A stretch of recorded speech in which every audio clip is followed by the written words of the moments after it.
And Are we're we live. live? We're live. We're Hi live. guys, welcome to episode 7 of Console Shock Radio with Stuart and Trevor, Trevor. as usual. Yes, here we are. 7 of these, eh? That'd be a lot. Are all our viewers and listeners going to be seeing Hulk Hogan? They will be, yes, every time. And then, but what I'm going to do is I'm going to do this so we can have a look at this lovely retro computer that Stu is very fond of. Brilliant. Isn't that right? It's a good old machine, wasn't it? The Atari ST, or as I call it, the Atari SHIT. I don't think you've gotten over those late 80s, early 90s wedge computer wars. No, I mean, everyone knows the Still Amiga scars, isn't there? was the far superior computer. It was actually. I mean, I had an Amiga. I was an Amiga fanboy. It's only now, in the last couple of years, that I have developed an appreciation for the Atari ST. Yeah.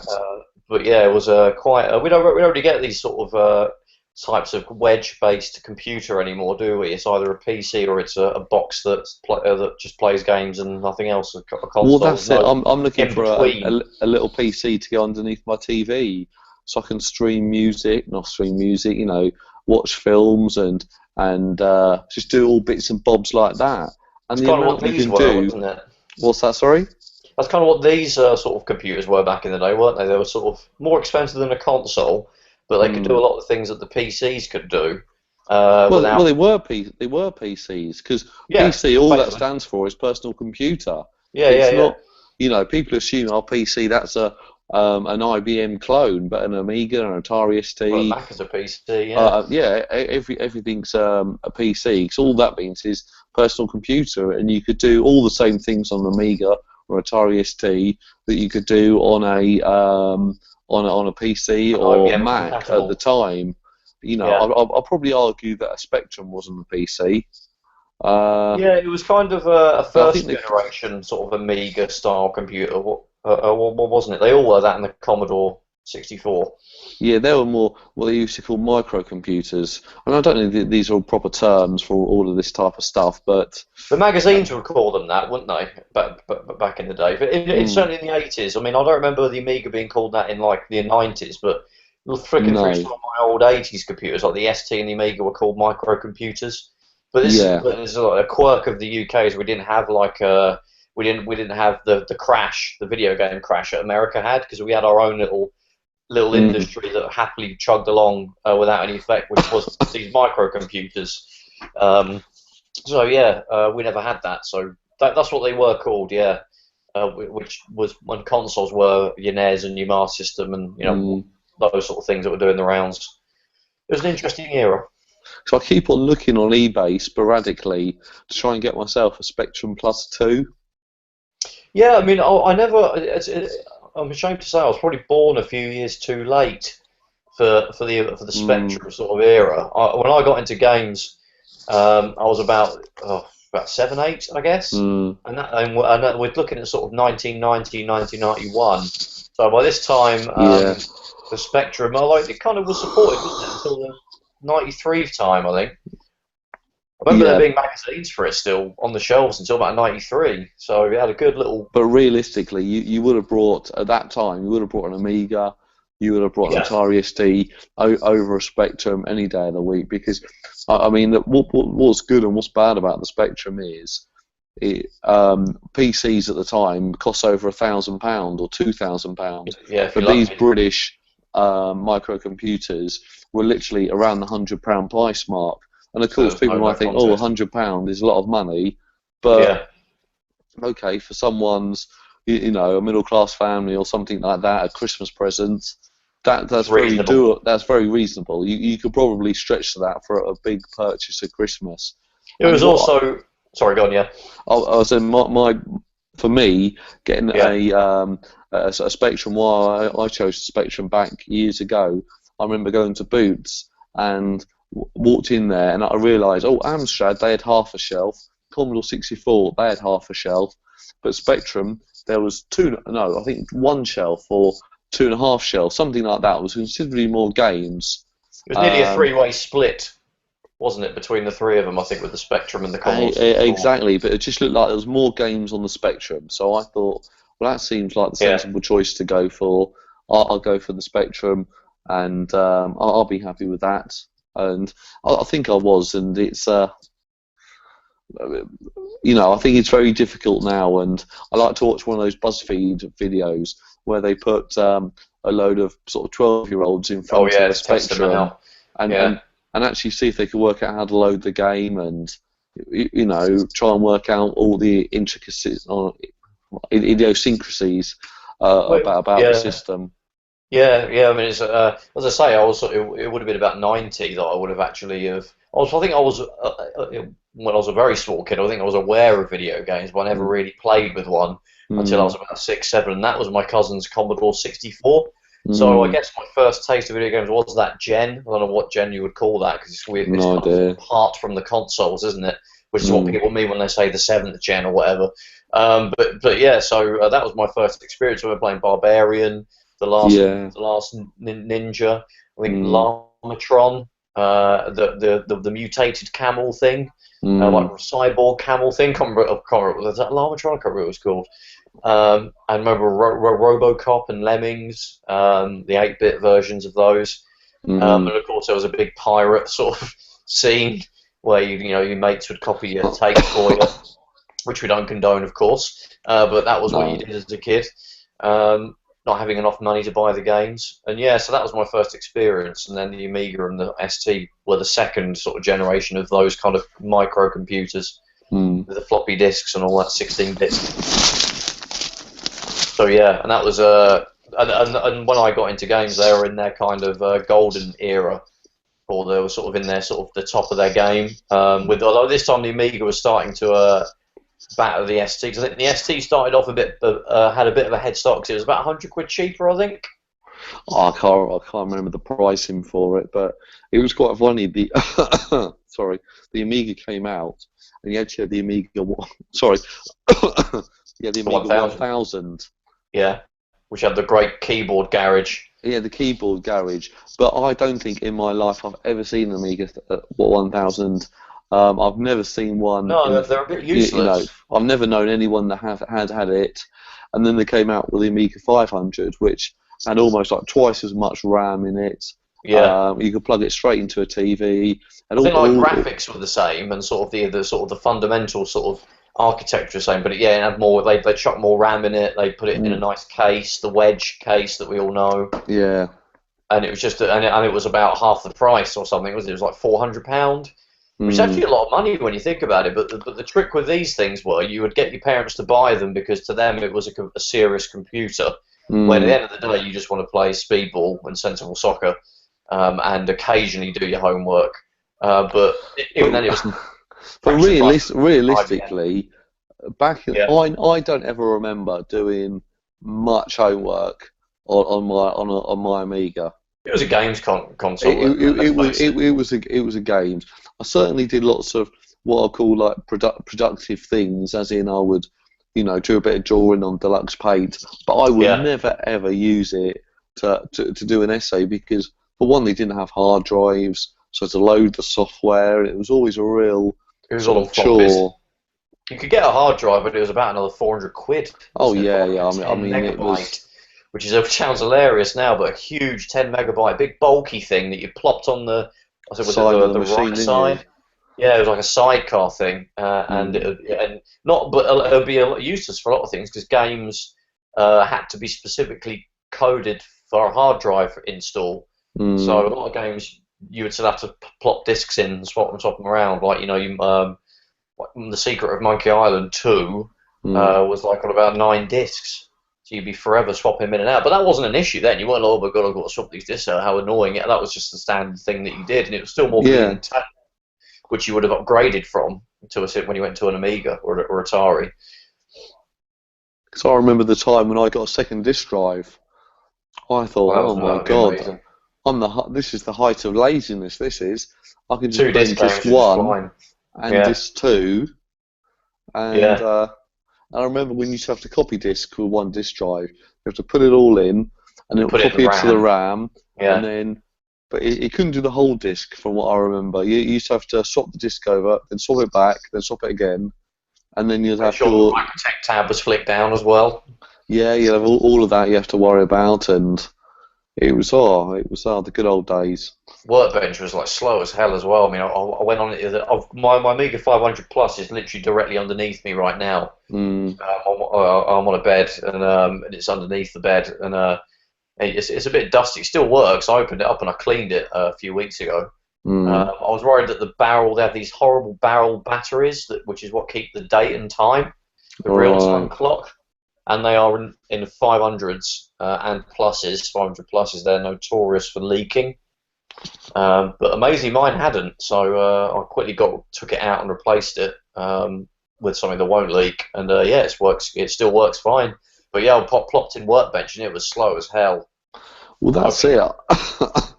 I mean, to be honest with you, it had the Kickstarter ROMs built in, but realistically, you didn't ever need to actually use Workbench because it wasn't like Windows. It wasn't as it was an operating system, but you could play the games without the operating system.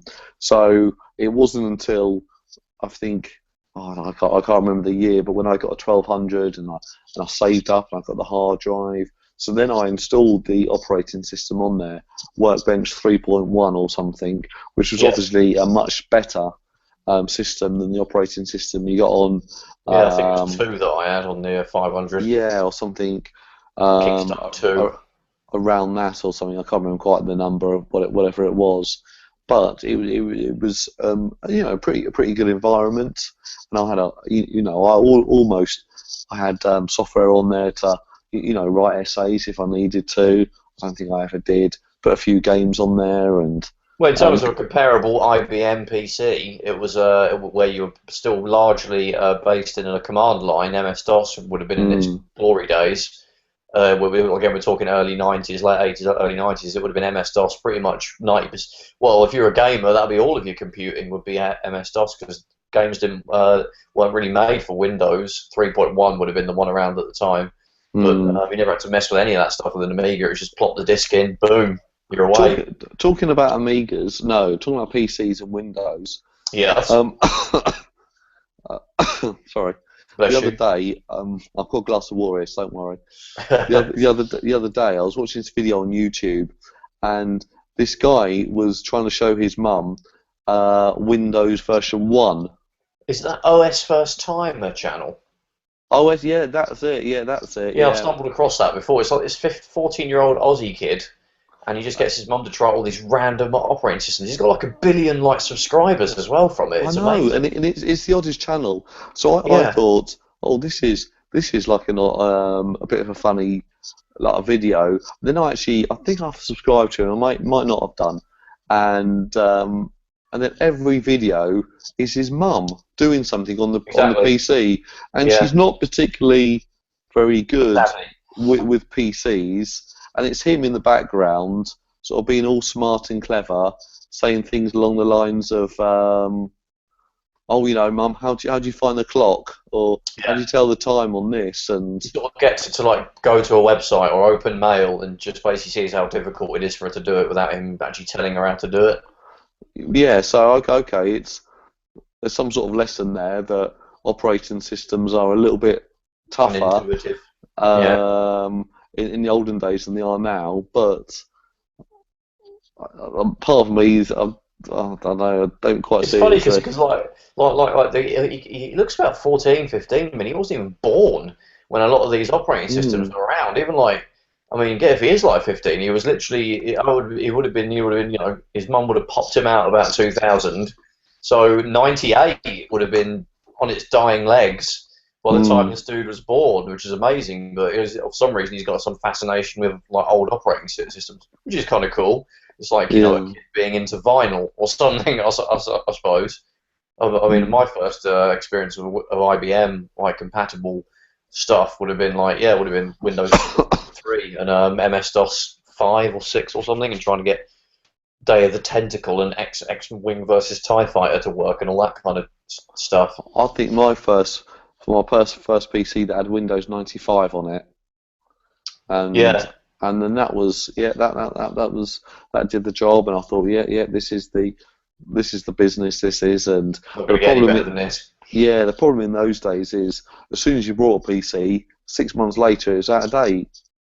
Yeah, exactly. I mean, and you're looking to try and upgrade it, trying to get a better this, a better that, or get more RAM. You get into a little arms race of trying to permanently get the. But it depends on what you use it for. I mean, a computer that you only ever want to use MS Word, and browse the internet. You could get a computer now, and it'll be able to do all of that for a good 10 years. Whereas if you want to play games at like maximum graphic settings, 4K resolution, you probably would have to get a new graphics card every year to get but even then, you probably wouldn't need to go to that extreme. But even so, there is the upgrade thing that kind of is always in the back of your mind.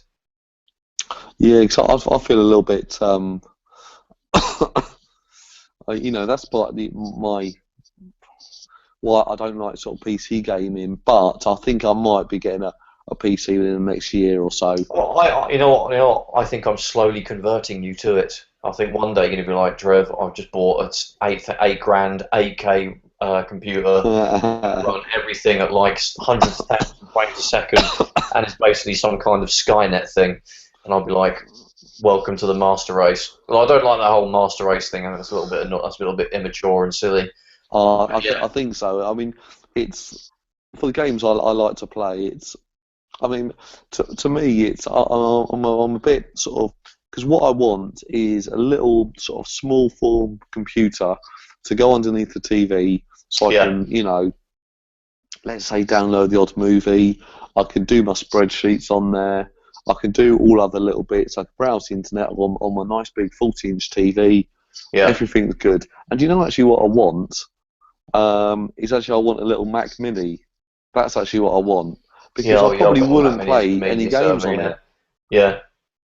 I don't see, honestly, that I would play any games, because I've got my PS4 for games, I've got my Wii U for games, I've got Xbox 360 for games. Yeah. There's so many other ways, and I would play games. I wouldn't really need sort of another game machine, because I would literally just be playing the same games that I would on a PS4, but there might be a slightly higher resolution. Or for me, how it works out is I've got the Xbone, I've got the PS4, and I've got the Wii U, and I just play the exclusives on them. If it's a multi-plat, I think we've talked about this before, but if it's a multi-plat, I'll get the PC version.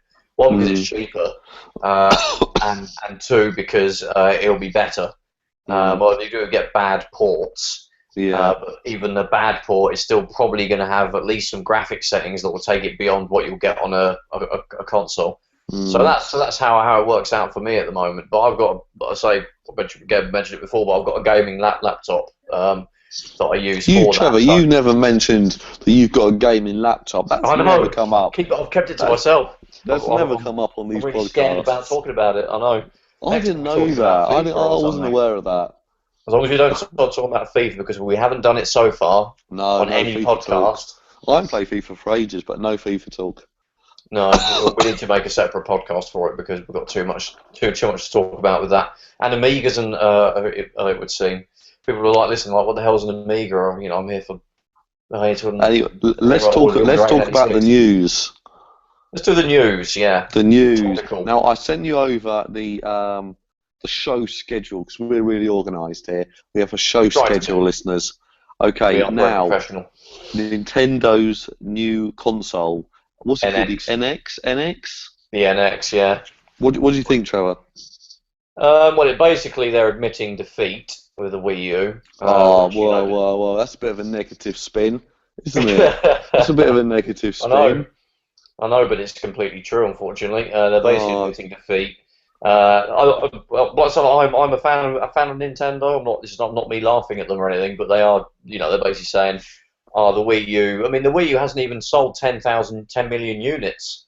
The Dreamcast sold 10 million units in its barely 3 years of existence. And Sega literally dropped that within, 3 years, but probably 2 when you're looking at when it was released over here.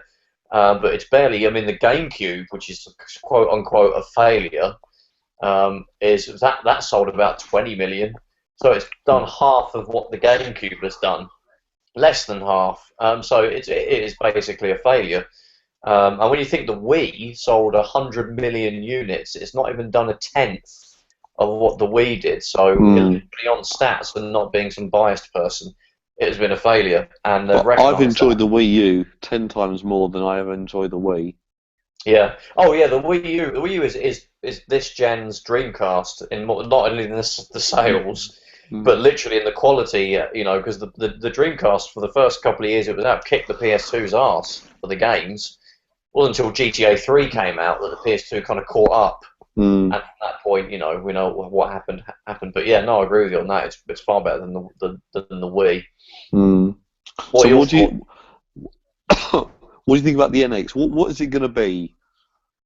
Well, I think it's going to be. I mean, Nintendo kind of said before the Wii U came out, this is going to be a hardcore gamers console. We're going to go back to like the glory days of like Super Nintendo and N64. We were like, we're going to make it powerful. We're going to get all the best AAA games on there. All the multi-plats will be on there. Your Call of Duties, Mass Effect, all these games, Assassin's Creed will be on it.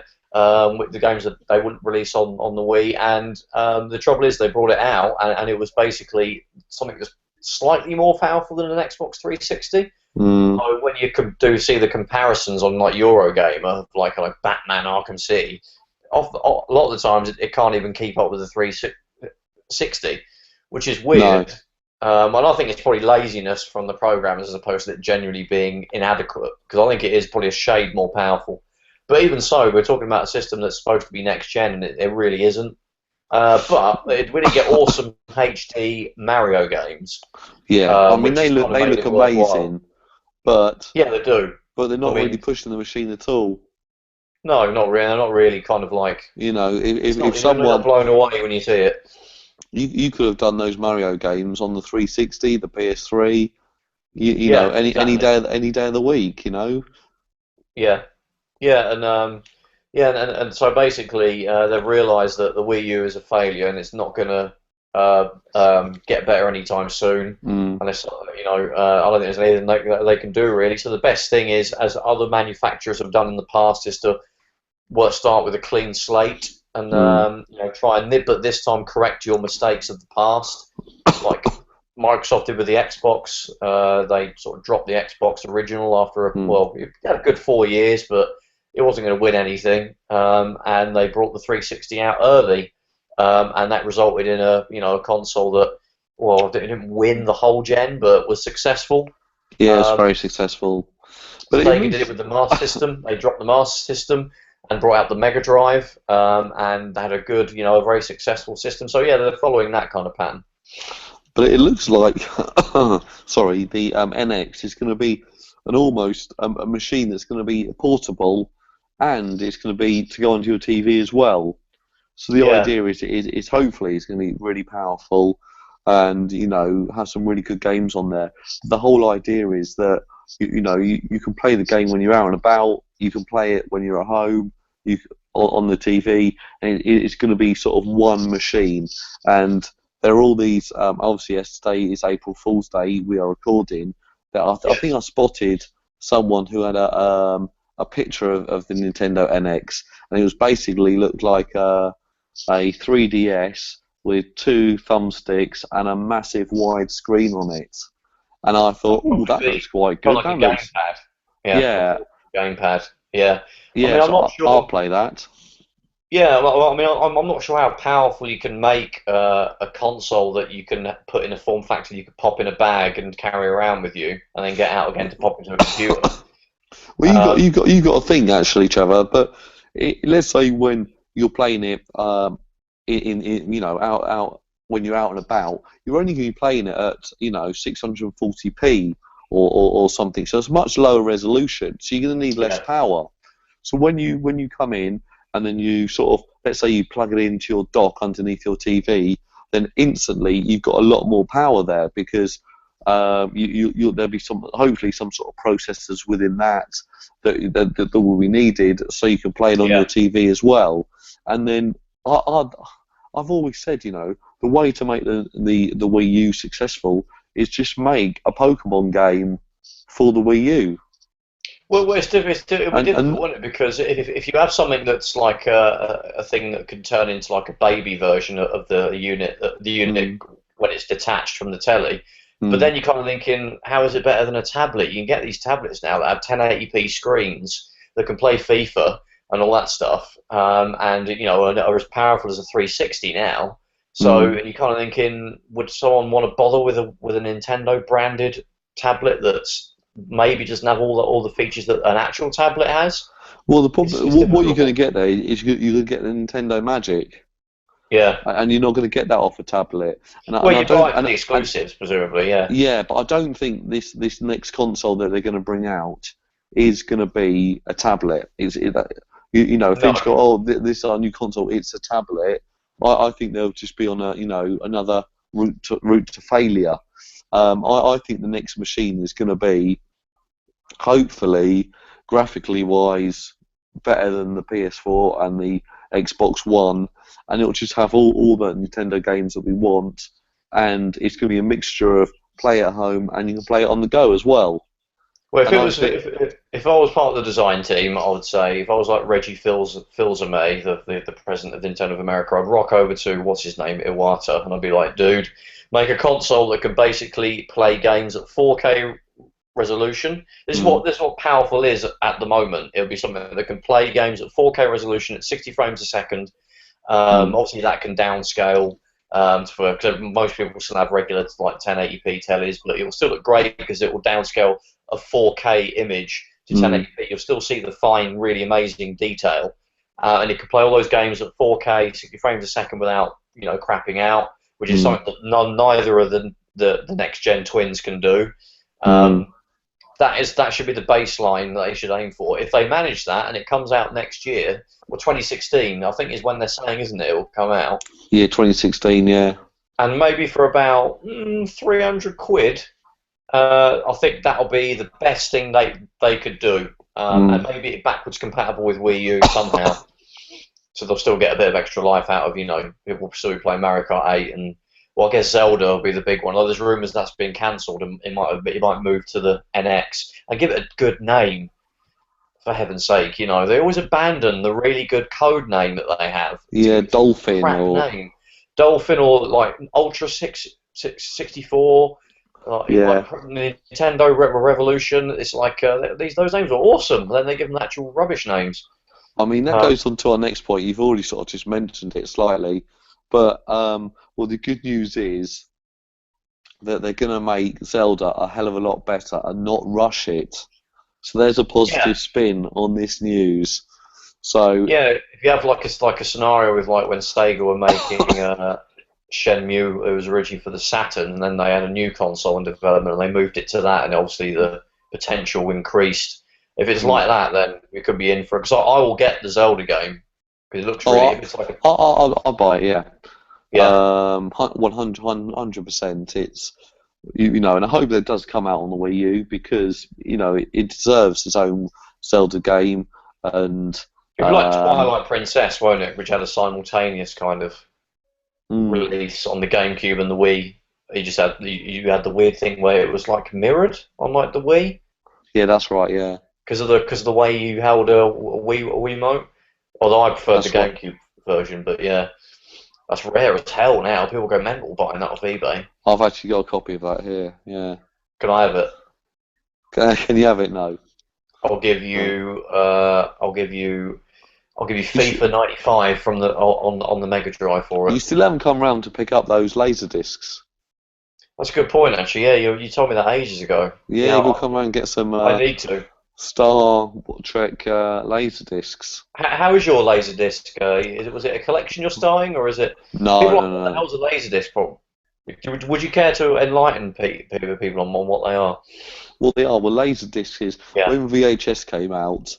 The problem with VHS, it's quite a poor picture quality. So if you wanted something better than VHS at the time, say for example you're a bit of a geek for movie buff, a movie buff, and you video, like to have all quality expensive file. components and all audiophile. I think that's what they're called. And so if you're one of those people, video file. yeah, the Laserdisc were almost as good quality as a DVD, and they came on massive CDs. They're quite thick, probably about sort of 2 mil thick. So actually thicker than the CD, but really you got lots of extra features on them. You got what you now have as a special edition DVD. That was the default, wasn't it, with the Laserdisc? You got like extra features and trailers and all that stuff, and even commentary, which you couldn't do on a VHS tape, really. No, and what was also I like about the Laserdiscs is actually the boxes they come in, because you would unfold them and you'd get loads of photographs of all of the sets and it was the size of all an the LP. stars of the movie. Yeah, so you would the size of a vinyl LP. It kind of felt to me as if the only people they used to cost, I think, about £30 a pop, whereas a VHS would cost maybe £10 to £15 a go. The players would be about £500 plus. Yeah, so it was really for someone who was a real film buff and they wanted to have everything in the best quality. And they probably didn't buy a lot of them, but the ones who did, they really wanted to enjoy. You couldn't record them; it was purely for playback. Playback. Yeah, it wasn't a recordable player. Yeah, most people would have a VHS player as well for that sort of thing. But and then you would also, but you'd have to put the disc over because they only had, depending on what 60 minutes on each side. But my player and a lot of the more advanced ones, or the later, they do automatically. So halfway through the film, the screen will go blue for a second, and it go, flipping from A to B. The laser is on a rail, isn't it? That moves it, and the laser just goes on a little track that moves it down to the other side or up to the other side. Exactly. So, to me, I thought that was. I never had a problem with that. I think with some films that were over 2 hours long, it did come on 2 Laserdiscs. So then you'd obviously have to physically get up and put on Laserdisc 2. I've got a collection as well, and I've got one film, Titanic, as in the sort of slightly crap Leonardo DiCaprio film. Yeah, but I like that on film. like 4 discs. It went down well. Yeah, went down a treat. Didn't it sink at in the theatres? I think it sunk into really icy sort of water. Critically, it did. It's terrible. And it's like on 4 discs because it's on a different kind. You have 2 different kinds of playback, there was 2 different kinds of laser discs, and depending on how they're read, determines how much they store. Like you can have ones that only hold 30 minutes aside, and these discs have an advantage of getting a perfect freeze frame, and it can actually catalog each frame that's on the side, so you can jump very quickly to a particular point in the disc, back like you can with the DVD now. Right. And there was other discs, which were the more common ones that you already mentioned, that had 60 minutes aside, which didn't have the perfect freeze frame, and you couldn't reference an exact frame and jump. They would have chapters. You couldn't go to a specific frame or do any sort of playback tricks like you can with the DVD now. And there'd be the slightly longer ones. So, but you would often pay more money for a super special edition where you got the 30-minute aside discs, but you got to play around with the playback because it was the 30-minute version, or you paid a little bit less just to get the 60-minute kind of not so special edition, which you couldn't mess around with the frames. They're called CLV and CAV. CAV is 30 minutes. CLVs are 60 minutes. Have you just looked that up, Trevor? No, actually, disturbingly, I knew that from my years of collecting them. I always try and look out for the CAV versions of things. Okay, so we're meant to be talking about Zelda, but we talked about Laserdiscs. I hope everyone liked that Laserdisc. Zelda, Yeah, so anyway, Zelda's been delayed until next year. No dates really been put out for it, but Yeah, it's basically to go on the NX, so I'm not bothered about that. I think it's a great idea. If we do get a console that's like some kind of 4K powerhouse, it'll be amazing if it's on that. So that's absolutely fine. I hope it's on the Wii U, but yeah, now you've mentioned the NX, it could be a launch title for that. Like, what's it? Twilight Princess was on the Wii. Yeah, and that or maybe get some kind of slightly downgraded version for the Wii U. So you kind of the same content, but graphically maybe not as good due to the limitations. But I think they'll do a simultaneous release anyway. You'll just get a downgrade. Look on like Smash Brothers on the Wii U and the 3DS. You might get something like that where they're just visually not quite the same, but content-wise different. Yeah, it's the same. Yeah. What do you think about Hideo Kojima's sacking? I don't really get it. It just happened really quickly, didn't it? Yeah, it's disappeared. Konami have always had a lot of their games with Hideo Kojima's name on it, and I've almost thought that they're just still Hideo Kojima. It's almost been a bit of a marketing tool rather than he's actually involved with it. It's like having Ridley Scott on a film. People will watch it because it's him. It's the same with Hideo Kojima. Well, Hideo Kojima might just be, the producer who might just oversee it, but it's actually all the thoughts and ideas of sort of other people. But I don't know that for a fact, but it was how everything, his team, Kojima. Metal Gear Solid especially was his real baby. And what's his Silent Hill as well, wasn't it? As well. The new one, yeah, the Silent Hills, the one that's got Daryl off Walking Dead in it, yeah. He was taking over that, but now his name has been removed from that as well. So, but a lot of the games coming out, I think, are finished. Like obviously, Metal Gear Solid 5 was finished now. Silent Hills, which is coming out. Obviously, there was that PT demo, playable teaser. But I think that's finished. So I don't think that will make much difference. It's like that woman who was the writer for Naughty Dog that left Naughty Dog. Everyone was like, "Oh, does this mean Uncharted's screwed?" But no, it would have been storyline-wise, it would have been finished by then. The next one will be interesting if it'll be effective. But the Uncharted games never really had the best storylines in the world. They were exciting storylines, but yeah, they were just like Indiana Jones, really. Yeah, exactly. I mean, you got to get someone, save a girl. Yeah, we've got to be George Lucas, I suppose. Oh, sorry about that. And it's a bad guy. Right. Yeah, it's not like whereas Metal Gear Solid has got this whole there's about 8 million different storyline. Like I said in the last podcast, there was I finished the Ground Zeroes and the cutscenes made no sense to me at all. No, I can't be bothered with that game. The problem is when they make the stories too long and all these long cutscenes, and you've got to play all these other games to understand this game. They're just shooting themselves in the foot because someone's going to get that and go, right, okay, I'll just either skip through it for the action, or I will just I won't play it, or I just won't understand it and won't like it. I won't understand why this person I'm trying to kill because of a subplot from Metal Gear Solid 2. Yeah, they make them a bit inaccessible to newcomers if they have to know all this backstory, Yeah. Whereas some games have a story that's easy to follow, like Uncharted or The Last of Us. But there's some games that I don't really understand what the hell's going on, but I like the gameplay, so I'll play it anyway, like Dynasty Warriors. I mean, what the hell is all this stuff going on? And some are Japanese RPGs. Exactly. I'm what? I'm who? I'm doing what? What's going on? Yeah, so I kind of just think, you know what, I'm not going to be able to get it unless I buy every single game that ever came out, which I'm not, so I'm just going to enjoy the gameplay, and that's where I get my enjoyment. Yeah, so yeah, it's sometimes you can kind of get away with not really paying attention to the storyline, but Metal Gear Solid is kind of hard not to. Yeah. Well, anyway, the next bit of news is quite sad.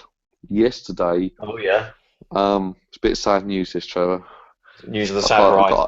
I can't even say this. In fact, yesterday on March the 31st. Yes. PlayStation Home Oh closed. God! Don't say it. Oh no I know, way. I know. Can I you think I believe logged it? into that. I think I logged into that once in like 2009, and it was yeah, I it was just, alright. And I logged out. But yeah, yeah, it's I bad. think I remember walking round, and I think I followed someone for a while, and I thought this is a bit creepy. I thought I'm walking around and I'm being told to buy stuff and being shown advertisements. That was basically all it was. Yeah, It and was then you go language I into can't certain understand. areas, and it'll all have to load. Yeah, and they're all Spanish, so it's like cool. There was no like even Second Life puts you. You can choose for it to put you with only people that are from the UK or something. Yeah, But I'll be honest with you. To be honest with you, Trevor, I don't want to be in a room with foreigners. I don't like them. I you're just like want a to be. UK I partner, want aren't to be in a room you? with just English people. I You would love to know, be in a room with foreigners if I could understand what they were talking about. Unfortunately, I'm no, a no, they monoglot. should have their own room. They should have their own countries that they originate from. Exactly, Um, exactly. but yeah, it was a bit I'm random joking. because I'm joking, by the way. I'm joking. disclaimer. Stuart was joking. Disclaimer. Just There joking. was no political statement being yeah. I'm Um, very progressive.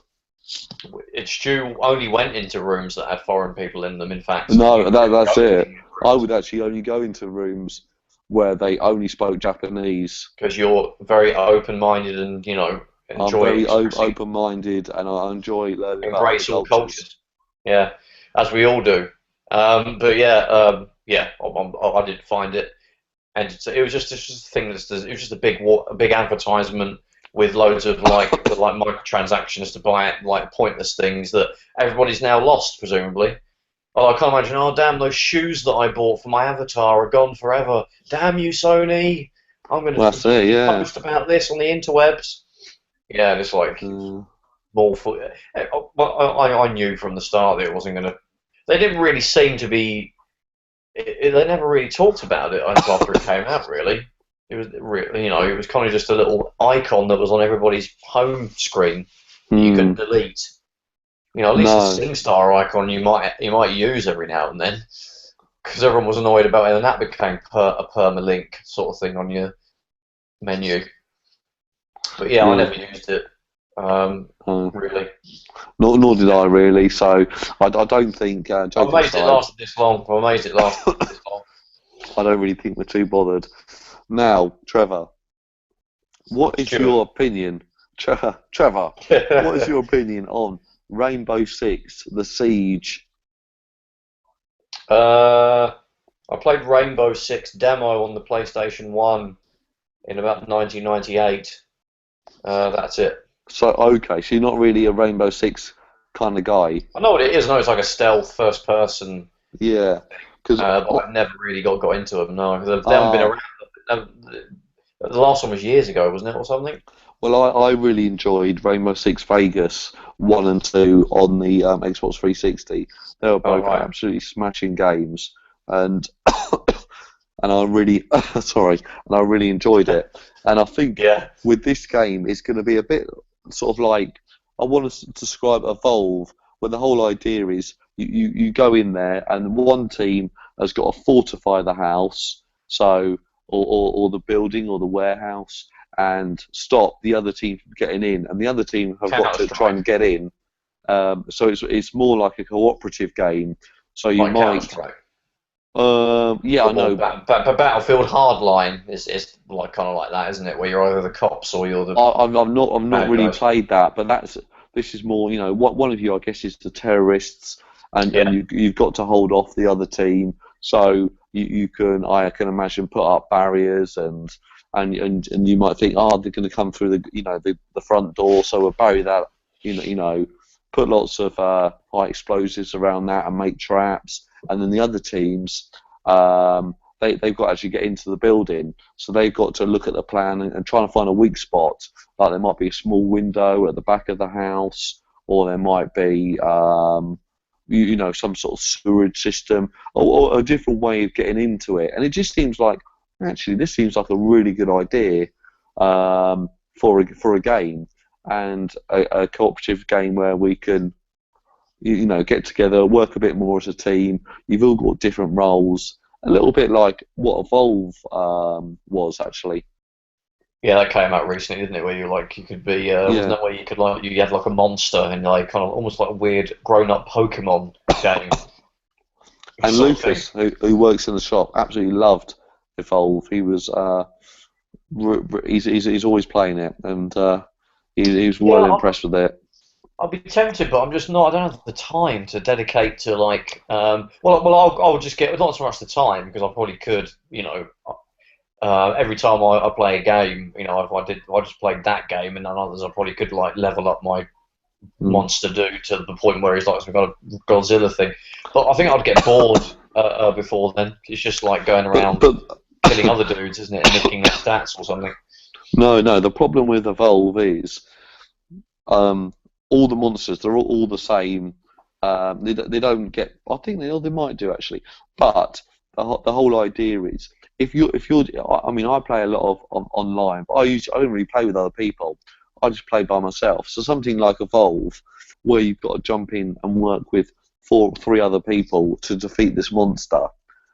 I will be just working with a random team. They'll all be random, and it wouldn't probably be that great an experience. But if I had, 4 or 5 people, and day in day out, we met up every night for a couple of hours on Xbox Live or PlayStation Network. That's when it will be, this is really good. We can get together, and we all know our roles. We've all got headsets. We can all communicate and work together to defeat this monster. And then each time, one of the people in the group actually is the monster. So they've got to, it all just makes it. It's like this. I think it's quite a good dynamic. But I could see how you can have amazing games on Evolve, which will be 100% awesome. And then other times it will just be you'd either get obliterated by the monster because some idiot decided to log off, some idiot just decided to run around shooting his gun randomly and and completely ruin the whole experience. Yeah. So I could see that. I mean, it's kind of the same appeal as like in FIFA. If you have like a club that you've made between a bunch of your mates, so you all like play. 5 of you play on the team and you play a bunch of another team that have there's another 5 or 6 guys. I think that'd be very cool. But unfortunately, I don't really have my friends list doesn't have like groups of people that I kind of meet up for games. It's also the fact that I don't play on one system, so I jump between 3 or 4. So I don't really have a permanent group of people that I see in one place the whole time. Yeah. So my gaming, habits don't really lend themselves to that kind of organisation. Yeah, no, I know the feeling. Yeah. I know the feeling. Right, now I've got a question for you, Trevor. While I unlock my phone. Yes. Should they, and I mean they as in the man, the one that's keeping us down. The bourgeoisie, hoi polloi. The hoi polloi, should they stop making games for the PS3 and Xbox 360? There's no sub-question. That's the question. Should they stop making them? Balls to the wall. Today, should they stop making them? Yes. Why? Because they need to like move their resources away from the old hardware and support the new hardware, where they can then put all of their resources into making next-gen experiences without having to dedicate some of the team to doing the baby cut-down gimped version of the game. The gimped version.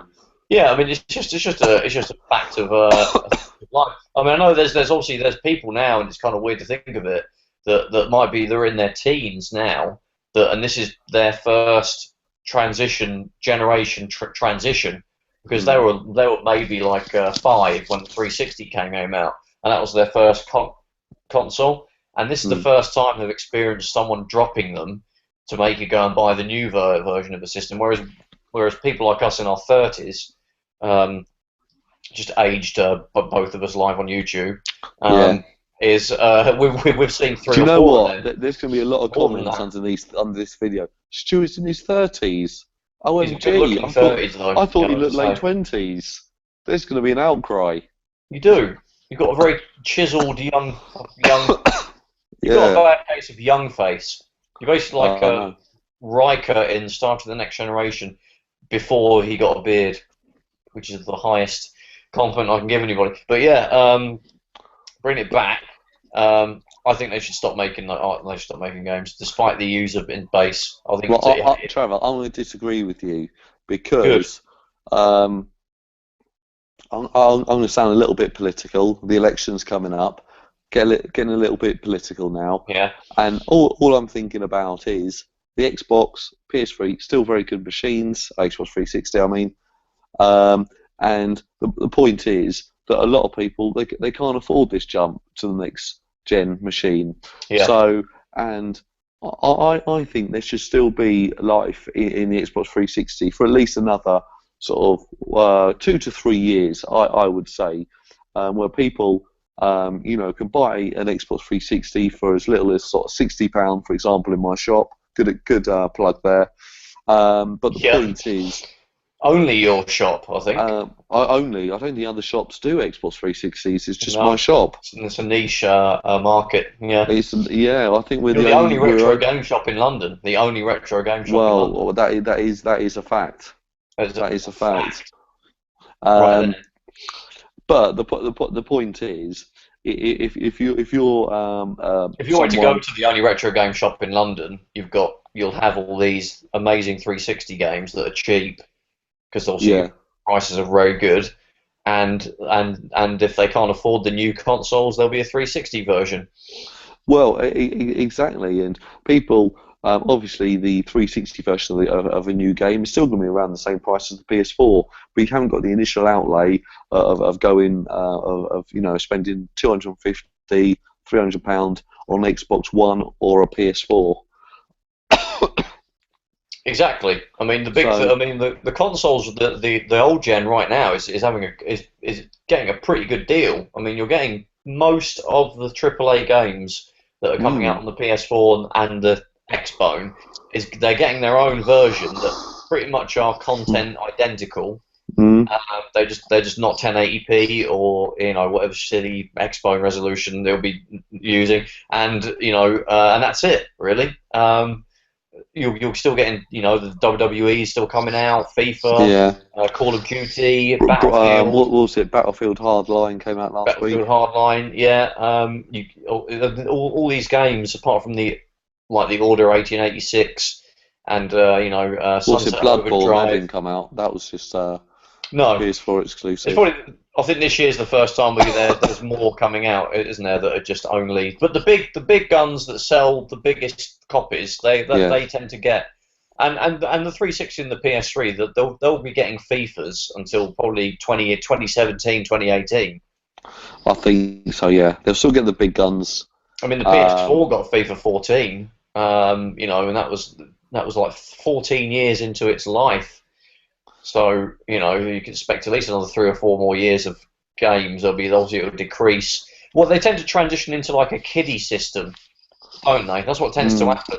They drop the price to below £100, bundle it with, some kind of DLC, downloadable kind of kiddie, like Candy Crush style games, and FIFA.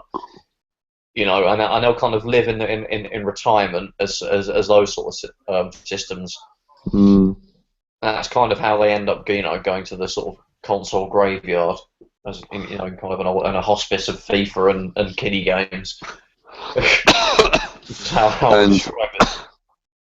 And there's still a massive back catalogue of games that I haven't even played yet, and I'm sure you haven't touched, 90% of the games on the 360 or PS3. I don't know how many were released. I guess it would probably be tens of thousands, nearly. I don't know if it was that much. I remember the PS1 had about 10,000 games. I thought the PS2 had 10,000 games. So it might be around that. But yeah, I'll still be playing my 360 and PS3 for the next few years, maybe more. Alongside because mine they're still out and connected. I've got too many games to play on them to consign them to the attic or whatever, and there's no emulators for these systems yet, and there probably won't be for a long time. So So yeah, their life in terms of being played is still, a long time. They won't be retro for a long time. No, I totally agree with you. Right, the final question. What type of collector are you? Yeah, so what I mean, are you the kind of person that's aiming to get a complete collection, so you No, get a who lot wants of to do crap, that? or you just get aiming to get a core collection of games that interest you? So what would you Yes, say you are? I am. No, I'll only buy games that I want to play. So you're a core collector. No, no, no, no, no, no, no. I think there's another category because Yeah, I think you get people that just want to buy valuable games to have on their shelves. But I'm not that guy. I like to buy games. They might be valuable, but I'll certainly play all of the games that I've bought. yeah. So the ones that you have Um, some kind of interest in.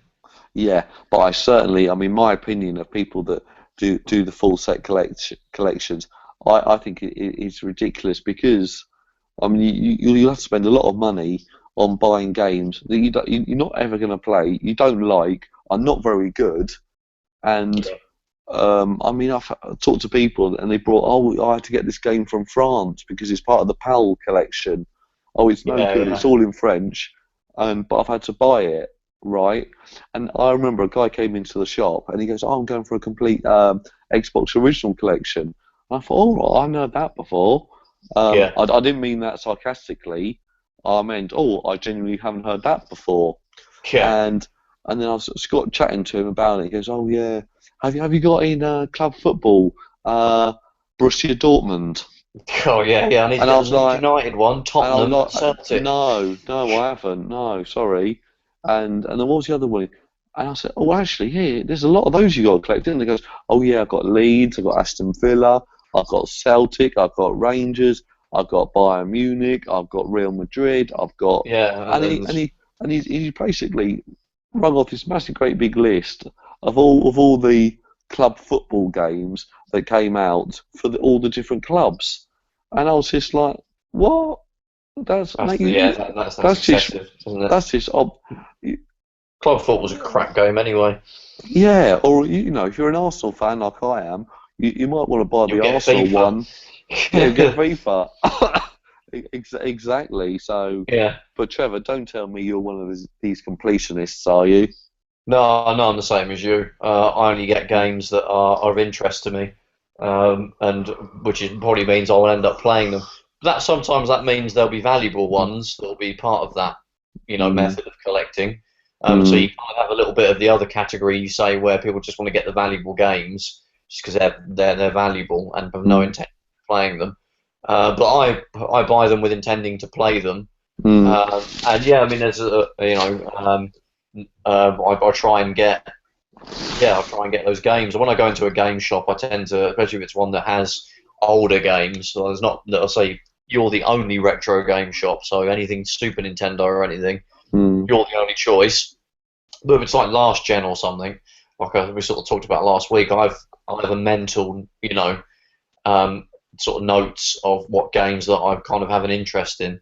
Yeah. And if I see them, I'll grab them and I'll buy them. But I'm not like, oh, I need to get a complete PS3 collection, so I need to get Barbie's Full Oh, Adventure or something. It's just like because there was literally a guy that came in the shop. He goes, "Oh, I'm looking for a complete PS2 collection," that's and I was, ridiculous. and I was, that'd be next to impossible. You'll find that surely 80% of the games will be crap. Well, I reckon a good 40% of them are going to be, Friends, Really the crap. one with all the quizzes, Bratz, the or video game. Brad's the video game, or Dora the Explorer explores some more. I mean, there's some Who? crap games that I like that I know are crap, like the ones that are for the Transformers films. But Hmm, they're actually all right. They're not like some people like the reviews. The viewers obviously go way over the top because it's how you get people to read the reviews and hmm, say this is just crap. This is awful, unplayable. It's unplayable, and but hmm, it isn't. You can play it. It's solid basically. It's got no major glitches. It's kind of yeah, fun. It's silly. So I'll get those games, but that's not because I'm after like a complete collection. It's because they actually interest me. Oh yeah. And things like Transformers Dark of the Moon is like £4, or something. So I'm not going to break the bank over that sort of thing. No, and I mean, a lot of the games I have, sometimes, quite often, people bring in games and I actually turn them away in the shop, or because they haven't got the boxes, they haven't got the instructions, and people say, "Oh, I'll leave them here. I don't want them," and I'm like, So "Oh you keep God." them. Well, I might have a couple for myself, but what the point is, what I'm trying to make is. So someone comes in, I've got this game, Little Samson for the NES. It looks crap. Yeah. You want it? You're like, oh, God, all right go on then. Go on then. We'll have that one off you. Don't I've got worry. another one as well. I've got 2 of them. Do you want that one? Oh, this one's sealed. This one's sealed. I'm not sure if it's worth anything sealed. Sorry, mate. You might as well hang on to it. Yeah, Actually, no, I'll have it. Yeah, but no. But these are usually games, just NES game, like PS1 games that come in. Usually without the box, or just have the discs or something like that. Yeah. And for us, we can't sell them like that. Completely impossible. So we would literally, I'll keep them, and then I might pick out a couple, or a few regulars will come and go, hey, have a look at these games. Even take 1 or 2 of them, and everyone's happy, and and then I've got a little game for my collection, and all I want to do is play it for half an hour, just to remind myself, what it was like, or I've watched a review on YouTube about it. Yeah. And I just want to get a little bit more of a idea about the game, really. Yeah, and there's also the whole thing, like at the moment, for a little while, I've got a Neo Geo CD, and I'm trying to get more Neo Geo CD games. I think you have a few in your shop, don't you? They're quite hard to sort of come by. I think we've got 1 at the moment. They're very hard to find. Oh, I've got like 8. Like I said, they're really hard. They're really hard to get, and they're quite expensive. Like Metal Slug 2 is like £300, and that's the CD. It's not like the cartridge, which is actually cheaper. The cartridge is actually cheaper than Neo Geo CD because they made very few of the CD version. But yeah, I mean, there's games that I used to read about in like computer or consoles. That the actual unit as well is something that I like to go after. But I'm not like Steve Benway, who's like Steve Benway. There's another YouTube channel. We've probably talked about him before, haven't we? But I'm not after every single console that ever came out. I'm not interested in like a Philips Video Pack 9000 because I have no fond memories of one. I don't remember reading about it in computer and video games magazine and thinking, I really want that. I can't get it because my parents won't buy it. It's the consoles that I do have that kind of craving for that I end up getting, like a Neo Geo, which is like our generation. It was like the Rolls Royce of games, video games, console. So for me to actually have one now is like even though it's only the CD version, but I actually prefer the CD unit, which is a bit controversial. I've talked about it before, but yeah. The systems I only get, in terms of the systems, I only get the ones that interest me. Personally, I'm not like a complete system collector either. I'm guessing that's probably you as well. Yeah, the same here is. Well, that's better. Right. I mean, I like collecting the systems that I had when I was younger. And it's almost now I like to have them all set up and with the best leads going. I actually like to use them as well. I mean, even if they're like in good nick in the box, I still want to take them out and use them. And some of mine, don't get me wrong, some of them I haven't touched them for a couple of months, but I know I've got them there. I'm not someone. I do know a lot of collectors, especially on some of the pages on Facebook, and they'll go, oh yeah, in my loft I've got the Super Nintendo. I've got a box. I've got the Starwing one. I've got the Nintendo All Stars one. I've got the Street Fighter one. I've got the Super Scope 6 one. I've got them all packed up all in a row. Turbo version. Yeah. And I'm like, oh okay, well that's great. That's a good collection. But it's like, what is it? It's just a box, really. You're never gonna, It's all about playing the games, and I think more about experiencing them, and whether or not, if the type of game you like is FIFA, and the type of game you like is Call of Duty, or very what you call populist games, you know, like Medal of Honor or something like that. There's nothing wrong being a collector where you actually all you really want is the Crash Bandicoots, the Spyro games, the Medal of Honor, the games that you played when you were younger. And being a collector, I don't think there has to be a snobbery about it. If that makes sense. For people like me and you, it's kind of a mixture of the ones we actually played and want to get again, and the ones that we read about in magazines and saw in Woolworths or saw in somewhere and weren't able to get because obviously when you're a kid, you have to wait for a birthday. So that's kind of our motivation, isn't it? Yeah, I mean, quite often I'll watch a video on YouTube and it'll be someone like Classic Game Room, he'll be reviewing something, and that review will finish, and I'll be straight on eBay. I'll be, oh God, I want to get that. eBay's bloody deadly. I'm looking up games on like a daily basis on there, and I have to really resist. Yeah, I'm the same actually. It's I'm trying to look for stuff. I'm trying to get it for a bargain, and I'm umming and ahhing about it, and so I think, oh, do I? It's hard to find a bargain on eBay these days, really, as well. It's mostly retail price you pay for. Obviously, you know the shops, you know what it's like, but it's hard to find a bargain. Well, quite often, I mean, I don't want to be. Well, I won't mention my shop, Playnation Games, but quite often you go on eBay. You got to mention which shop? Playnation Games. Playnation Games. Won't mention that. Don't mention Playnation But let's say, for example, CEX as well. If you go to our shop and you find a game, oh, actually, yeah, I remember the Playnation. Which shop was your shop? Playnation Games. Oh, We've got so many of our PS2 and PS1 games now at 99p. Now, you couldn't physically buy a game off eBay for 99p because you have the postage, you have all the fees. No one's going to do free post on a 99p game. No, or if they do, they're a bit. They'll soon realise that's not the best idea. Yeah, exactly. So for me, it's actually, you know, there's so many good games out there that are absolute sort of peanuts, and I don't know, it's quite easy to pick up the games that you want. I think within reason. Yeah. I mean, if I'm after a game, I know a bit about it already, and I probably have a figure in my head of how much I think it's worth. And I'll go on eBay and look, and I look for it. Like a game that I've been after, I've searched for numerous times is Street Fighter Alpha 2 on the Super Nintendo. Well, we had that. We had the cart for that about 3 months ago. Yeah, I'm after that game, and it's probably worth probably about £30-40 just for the cartridge. The people on eBay are selling it for like £100 with with a cartridge with a knackered label, and some people are just doing reproduction boxes for like £20. I know.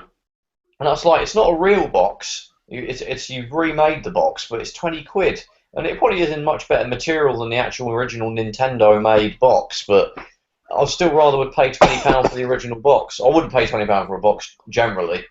You could probably get the game in the box for the same price from the same eBay, search. But yeah, I'd rather get it on the Sega Saturn. I've got it on the Sega Saturn.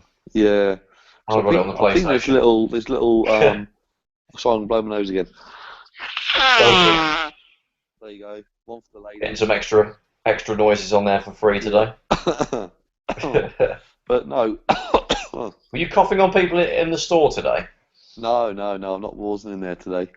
All right. You're going to save the good stuff for the weekend. Yeah, I'm back there on Saturday. Yeah. What was I saying? On the SNES version of Street Fighter Alpha 2, it has a little bit of sort of load times between bouts. It has, yeah. Just after it says fight, and then it goes into it, doesn't it? Yeah. The reason I want it is, one, because I like collecting Super Nintendo and I haven't got enough. Two, I like Street Fighter games, and three, it's quite a quirky, interesting port of Street Fighter Alpha 2 because it came out very, very late in the Super Nintendo's life when the PlayStation and Saturn were already out for about a year. Yeah. so it was unusual that it got a port of this. It didn't get the first Street Fighter Alpha. It got 2, and it's just amazing how they managed to fit it all onto the cartridge. I mean, the cartridge has some support chips in it to help it, like Star Wing and all that, Star Fox. But even so, I think it's still quite cool that they squeezed it. Kind of like Doom on the SNES, which again isn't the version you'd play as your only version of Doom if you had a choice. But it's just the fascination comes from getting a game like that onto a system that it wasn't really meant to be run on. Like I got Mortal Kombat 2 for the Amiga in like the box, and that's a crap version of Mortal Kombat 2. It's all right, to be fair, but it's not the version you would have as your main one. But I bought it because I had fond memories of playing the demo, because I thought this is awesome. I can play this on the Amiga, and at the time it was the only version that I knew of. So yeah, it's just those little things kind of make you want to buy these inferior versions of games that for lots of money, when you could just get the Saturn version for £5. That's actually better. But yeah, exactly. I mean, I actually want to get Street Fighter 03. What was it called? It was 03, wasn't it? Japan, yeah. In Japan, yeah, because it did come out on the Saturn Alpha 3, but it was obviously in Japan it was 03. I wouldn't mind actually getting that for my Sega Saturn. Yeah, well, that's the same thing, isn't it? Because it came out on the Dreamcast, which is perfect, the perfect arcade perfect. But if you have a lot of affection for the Saturn, and you like Street Fighter, and it's kind of cool to get games that came out near the end of its life, then yeah, that's the problem with the Dreamcast is it's got so many great 2D fighters on there, but the controllers dog shit. It's a little bit naff, isn't it? I mean, I got you. Yeah, you can't play a 2D fighter with that control pad. You wouldn't arrange a tournament. No, you could have a Dreamcast pad. No, you wouldn't. I mean, God, you'll be, if you turned up there, you look like a right noob or something, wouldn't you, with a Dreamcast pad? Well, yeah, I mean, it's like the Xbox 360 original pad for 2D fighters was terrible as well. Well, the D-pad was, but then they updated it where you can have the little swivel D-pad. Yeah, that's it. Yeah, and improved which it. Which was actually very good. Yeah, it made it a lot better. So it was a lot better. Yeah, and for those games, like King of the Fighters 13, and Street Fighter 4, which are strictly 2D games that are in a 3D with 3D graphics. You need those sort of pads. But yeah, the Dreamcast pad was terrible. It was all right for just playing someone else with the same pad or playing one player. But yeah, for anything serious, it would be up. It was rubbish. Four face buttons. What's that about? It was excusable in the Super Nintendo days because that was, we didn't know any better then. But when we'd already had like a Sega Saturn, the Saturn pad's the best pad ever. Yeah, for 2D fighters. 2D fighters. That and the Neo Geo CD pad that's got the micro switched kind of circle stick almost pad, D-pad. That pad is awesome. And also there's the Neo Geo stick, but I do prefer the pad because I think it's a little bit easier on the to sort of play with. I'm a pad kind of guy. Yeah, definitely. Yeah, I've never had the big joysticks are very expensive, and I'm used to having D-pads. I never played extensively in the arcade, so I haven't got that arcade technique. So yeah, I'm all about the pads when they're good. Sega Saturn pad. I even like the original Sega Saturn pad, which is chunkier and was sort of more square sort of shaped. I actually quite like that one. Everybody hates that, but I like it. I've got 2 of them. Well, I like the one that's smaller one. It's like the kidney bean cross-on. Yeah, kind of more kidney bean shape. I like that one, but that was the one that came out with the Japanese Saturn, and then we got it later. Yeah. But I do like the first one as well, which is sort of more sort of like an upside, like boomerangy sort of shaped. It's a bit chunkier. It's very clicky, which is what I like about it. It's good for playing a bad version of Virtua Fighter, which is what the Saturn had. Okay, so finally, Trevor, What have you been playing in the last 2 weeks? I'll probably have to make this quick actually, because I think we've been going for over an hour. I think we have, yeah. Well, I mentioned the last game I played was Dead or Alive 5, last round. But didn't you have that already? Huh? I had the Xbox One version, then I heard there was a PC version coming out. So I sent that back, the Xbox One version, and I waited for the PC version to come out. So now I'm playing the PC version, and it's probably just as well because the Xbox One version has had like tons of glitches and stuff. Really? In it. Oh, the PC version doesn't have online multiplayer, which is a bit disappointing. Apparently it's going to be added. But I actually don't mind playing one player against the AI and trying to finish the game with all the different characters and everything. Yeah. I can get lots of hours doing that. Because people seem to always assume that people only buy beat 'em ups only ever for 2-player. But I do like going through the story modes and everything. So you can get Mortal Kombat in a couple of weeks. Yeah, I am. Yeah, Mortal Kombat 10. Yeah, because 9 was brilliant. 9 was probably the best Mortal Kombat that ever came out. I think. It's, well, I guess it'll be up there with 2. I think. Well, I like 3. A lot of people didn't like it. Well, the Mortal Kombat trilogy was the best of the 3 style ones, wasn't it? 'Cause it fixed all the annoying stuff. Although it was still like one play, you couldn't play it because it was way too hard. But if this one is as good as 9, then it will be very good. Yeah, sure. What about you? Well, I'm trying to think now. I actually just bought myself today new Super Mario Brothers for the Wii U. Cool. As soon as this finishes, I'm gonna stick that on and play that. Yeah, I've got that. I've got it with my Wii U. It's very good. It's rock hard, but it's very addictive. Oh, is it really? Oh no! It's a lot harder than the. I thought it was going to be about the same level as New Super Mario Brothers on the 3DS and Super Mario 3D Land on the 3DS, which are really easy. But Mario Brothers Wii U is like rock hard, but not so much that you rage quit it all the time. But yeah. No, so it's I'm playing that. I've been playing. Oh, I can't think of anything else really. I think that's. Well, actually, I'll tell you what a game. I don't know if I mentioned this last time, but I've been playing Fatal Inertia on the Xbox 360. Sounds like a 90s Keanu Reeves film. Yeah. Yeah, that's what was that? It's sort of like Hydro Thunder, but you're in sort of. It's sort of like. What's that on? Xbox 360. I recommend it. You'll get it for about £2 somewhere. It's an actual retail released game, sort of thing. Retail release game. It's just a really fun racing game with a little bit of sort of like Mario Kart in there. We got all weapons. It's probably nearer to Wipeout. Right. Wave Race mixed with Wipeout. Yeah. So a bit more like Hydro Thunder. Very arcadey.